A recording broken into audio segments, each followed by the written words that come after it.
Friends இங்கே வாழ்க்கையில் எவ்வளோ ஆம்லெட் சாப்பிடலாம் இந்த மாதிரி ஒரு ஆம்லெட் சாப்பிட மாட்டீங்கன்னு அடிச்சு சொல்கிறேன். வீடியோக்குள்ள போகிறதுக்கு முன்னாடி நம்ம வீடியோ நிறைய பேர் பார்க்குறீங்க, லைக் பண்ண மாட்டீங்க, சப்ஸ்கிரைப் பண்ண மாட்டீங்க. ஒரு லைக் போட்டு ஒரு சப்ஸ்கிரைப் பண்ணி அந்த நோட்டிஃபிகேஷன் பில் ஆன்ல வச்சு என்ன பண்ணுறேன் பார்த்தீங்கன்னா 30 முட்டையை ஒன்றா உடச்சு ஊற்றி கொஞ்சம் உப்பு போட்டு நல்லா கலக்கி எடுத்துக்காரு.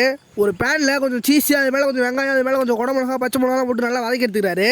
இதுக்கு முன்னாடி நீங்கள் ஆம்லெட் சாப்பிட்டீங்களா என்ன மறக்காம கமெண்ட்டில் சொல்லிட்டு போங்க. அதுக்கு வெங்காயத்து மேலே கலக்கி வச்சு இந்த 30 முட்டையை எடுத்து ஊற்றிக்கிறாரு. இது ஒரு பிளேட் எவ்வளோன்னு கேட்டீங்கன்னா நீங்கள் ரொம்ப ஷாக் ஆகிடுவீங்க. இது ஒரு பிளேட் கிட்டத்தட்ட 820 ரூபா வருது. இந்த ரேட்டுக்கு இது கண்டிப்பாக ஒர்த்துன்னு தான் சொல்லுவேன். நான் ஏன் இப்படி சொல்கிறேன் வீடியோ கடைசியில் பாருங்க. ஊற்றுல முட்டைக்கு மேலே கிட்டத்தட்ட 8 பிரெட் வச்சு அடிக்கிறாரு.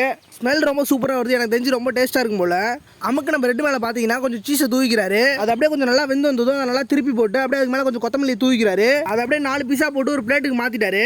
பார்க்கவே ரொம்ப சூப்பராக இருந்துச்சு. ஒரு பேனில் கொஞ்சம் சீஸை போட்டு அது உருனதுக்கப்புறம் செஞ்சு வச்சு ஆம்லெட் மேலே அந்த சீஸ் எடுத்து ஊற்றினாரு. பிளேட்டுக்கு மாற்றினதுக்கப்புறம் அதுக்கு மேலே கொஞ்சம் சீஸை தூவிக்கிறாரு. அதுக்கு மேலே பார்த்தீங்கன்னா அமுல் கிரீம் ஸ்லைஸாக வெட்டின பன்னீரையும் சேர்த்துக்கிறாரு. அப்படியே அதுக்கு மேலே 4 ஸ்பூனை வச்சு கையில் கொடுத்தாரு. மறக்காம லைக் பண்ணுங்க, அப்படியே ஒரு சப்ஸ்கிரைப் பண்ணுங்க நண்பா.